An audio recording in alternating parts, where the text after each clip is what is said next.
यहाँ पर 20 से 25 बादाम लिए हैं और ये 5 से 6 जनों के लिए भरपूर है। इसे ले करके आपको पूरी रात के लिए भिगो करके रख देना है ताकि इनकी जो तासीर है वो ठंडी हो जाए और इनके छिलके उतार लेने हैं। जब इसके छिलके उतार लेते हैं तो ये और भी ताकतवर हो जाते हैं। सर्दी के मौसम में तो आप चाहे ऐसे ही खा लें, लेकिन गर्मी के मौसम में इस तरह से भिगो करके छिलके उतार कर ही खाना लाभदायक रहता है। इस बादाम को अगर आप भिगो करके खाते हैं, जिनके पेट में गर्मी रहती है वो दूर होने लगती है। जैसे हम भिगो करके ठंडाई लेते हैं ना, ऐसे ये ताकतवर हो जाती है। दूसरी चीज़ है खसखस, इसे पॉपी सीड के नाम से भी जानते हैं। ये मैंने 2 चम्मच के करीब लिया है और इसे ले करके पानी में पूरी रात के लिए भिगो करके रख दिया। ध्यान रखिएगा, इसके भीगना बहुत ज़रूरी है कि आपने तुरंत बनाया ऐसे बना लिया, ऐसे नहीं बनाना है, इसे भिगो करके रखना है। इससे क्या होगा, नीचे हल्की सी जो दाने दाने सी मिट्टी होती है वो निकल जाती है भीगने से, साथ में और भी ज़्यादा ये पेट को ठंडक देने वाली हो जाती है। अब इन दोनों चीज़ों को हम लेकर के मिक्सी के जार में पीस लेंगे और ऊपर ऊपर से जब आप हटा देंगे इसको तो नीचे नीचे आप देखेंगे काले काले आपको मिट्टी के जैसे दाने दिखाई देंगे, उसे आपने हटा देनी है। थोड़ा सा पानी डाल के पीस लीजिए या फिर दूध से भी आप इसे पीस सकते हैं, तो ये इस तरह से आपको एक पेस्ट दिखाई देगा। चलिए जी, इसको हम उठा करके रख देते हैं। ठंडा ठंडा पेस्ट हमारा ठंडाई जैसा तैयार हो गया है और ये ताकत से भरपूर है। 5 से 6 लोगों के लिए इतना है, ऐसे नहीं कि इतना बता दिया तो आप भर भर के खुद ही खाने लग जाए, फिर वो पेट का जो है डाइजेशन वो भी ख़राब हो जाता है। यहाँ पर 1 छोटी चम्मच के करीब मैंने घी लिया है और इसमें मैंने 1 कप के करीब फूल मखाने ले लिए हैं। इन मखानों को हम भूनेंगे, इससे क्रिस्पी हो जाएंगे और इनका टेस्ट भी जो है बहुत अच्छा आ जाएगा। आप चाहें ना तो इसे बगैर घी के भी भून सकते हैं, बड़ी आसानी से ये भुन जाएंगे। इनको घी डालने की भी ज़रूरत नहीं है, लेकिन घी डालेंगे तो थोड़ा सा टेस्ट जो है अच्छा आ जाता है। चलिए जी, ये एकदम कैल्शियम से भरपूर हमारे पास मखाने भी हो गए हैं। अब यहाँ पर आधा कप के करीब मैं दलिया ले रही हूँ।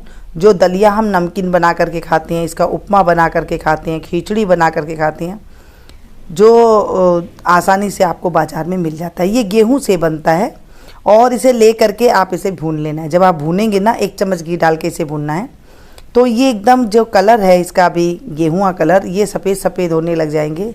यानी कि जैसे हम वो बनाते हैं ना पॉपकॉर्न, वैसे वैसे हो जाएंगे इसके सफ़ेद सफ़ेद से दाने।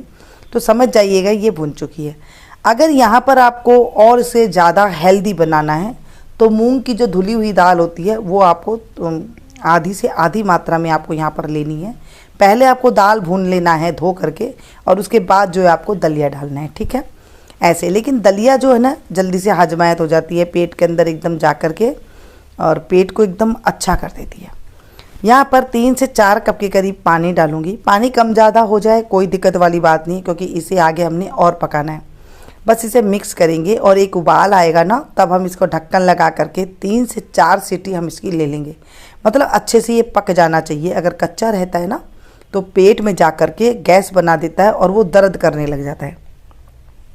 ये उबल करके तैयार हो गया है। अगर आपको उबलते टाइम पर दालचीनी पसंद है तो आप इसमें दालचीनी भी डाल सकते हैं, उसकी भी खुशबू महक बहुत अच्छी हो जाती है और जिन्हें कोलेस्ट्रॉल है ना वो भी नहीं होता है, एकदम हाजमेदार हो जाता है। यहाँ पर 2 कप के करीब मैंने दूध लिया है।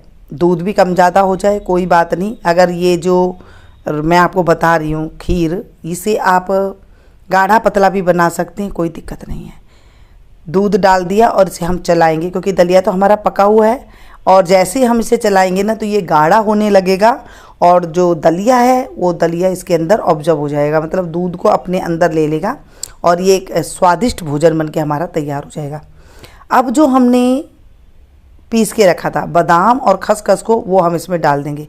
जैसे ही डालेंगे इसके अंदर एक गाढ़ापन आ जाएगा, टेस्ट आ जाएगा और ये एक हेल्दी दलिया की रेसिपी बन जाएगी। आपने दलिया की खीर, दलिया कई तरीके से बनाया होगा, लेकिन अक्सर हमारे घरों में जब बच्चे छोटे होते हैं या फिर बुजुर्ग होते हैं उनको इसी तरह ही दे दिया जाता है बना करके दलिया को।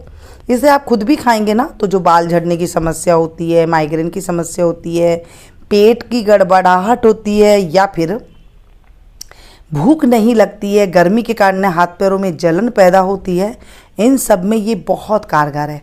लंबे टाइम तक पेट भरा रहेगा, भूख नहीं लगेगी, बार बार पानी की प्यास नहीं लगेगी, गला नहीं सूखेगा, ऐसी प्रॉब्लम दूर हो जाती है। चलिए जी, ये धीमी आंच पर हम इसे 5 मिनट उबालेंगे। आप देखेंगे गाढ़ा हो जाएगा, दलिया अच्छे से फूल जाएगा और फिर ये स्वादिष्ट बनके हमारे पास तैयार हो जाएगा। अब ये थोड़ा पतला दिख रहा है, बस हमें इतना ही रखना है, ज़्यादा हमें इसे गाढ़ा नहीं करना है, नहीं तो क्या होगा, ये ठंडा होने के बाद ना और भी ज़्यादा गाढ़ा हो जाता है। तो हमें थोड़ा सा ऐसे लिक्विड ही रखना है। 4 इलायची ली, जिसको हल्का सा कूट करके इसमें डाल दिया है। आप चाहें तो इसका पाउडर बना करके भी डाल सकती हैं। ऐसे डालेंगे तो इलायची का फ्लेवर जो है इसमें आ जाएगा। इलायची मीठे को हजम करने में बहुत अच्छा काम करती है। तो बाद में जब ये इसका आ जाएगा असर, इसका फ्लेवर आ जाएगा, तो हम इसे निकाल देंगे। आधी कटोरी के करीब मैंने यहाँ पर देसी खांड का प्रयोग किया है। आप चाहें तो यहाँ पर धागे वाली मिश्री का प्रयोग कर सकती हैं, और नहीं है कुछ भी तो आप जो चीनी खाते हैं उसका भी आप प्रयोग कर सकते हैं। गुड़ नहीं डालना है, सिर्फ चीनी या फिर आपको देसी खांड या फिर मिश्री का प्रयोग करना है। इसे चलाएंगे, जैसे ही उबाल आएगा फिर से धीमी आंच करके फिर से छोड़ देंगे। जो चीनी अपना पानी छोड़ेगी, मतलब पनीला सा जो टेस्ट होगा, ये 5 मिनट उबालने पर ये अपने आप ही जो है ऑब्जर्व हो जाएगा, इसके अंदर पनीला टेस्ट नहीं आएगा। बस हमें इतना ही रखना है, ज़्यादा गाढ़ा नहीं करना है। तो धीमी आंच कर दूंगी, इसे बस 2 से 3 मिनट और पका लूँगी। अब इसे कैसे खाना है, किस टाइम पर खाना है, ये जानेंगे। देखिए गाढ़ा हो गया ना हल्का सा, बस इसमें जो हमने अब मखाने भून करके रखे थे वो डाल देंगे। गैस की फ्लेम को बंद कर दूंगी। भारी तले का बर्तन है, ये अपने आप ही पक रहा है, मतलब मैंने गैस की फ्लेम को बंद कर दी है। और इस तरह से जब इसमें मखाने हम डाल देते हैं तो ये और भी ज़्यादा ताकतवर हो जाती है। देखिए, इसे सर से लेकर के बाल तक, मतलब पैरों से लेके बाल तक जितनी भी बीमारी होती है ना, ये दलिए से दूर हो जाती है। कारण जब पेट का डाइजेशन अच्छा होगा, पेट अच्छे से साफ होगा, तो हमारे हजारों तरह की जो बीमारी होती है वो तुरंत ही दूर हो जाती है। पहले के ज़माने में अक्सर हफ्ते में 2 से 3 बार घर में दलिया बनाया जाता था। दलिए की कोई ना कोई रेसिपी बनाई जाती थी।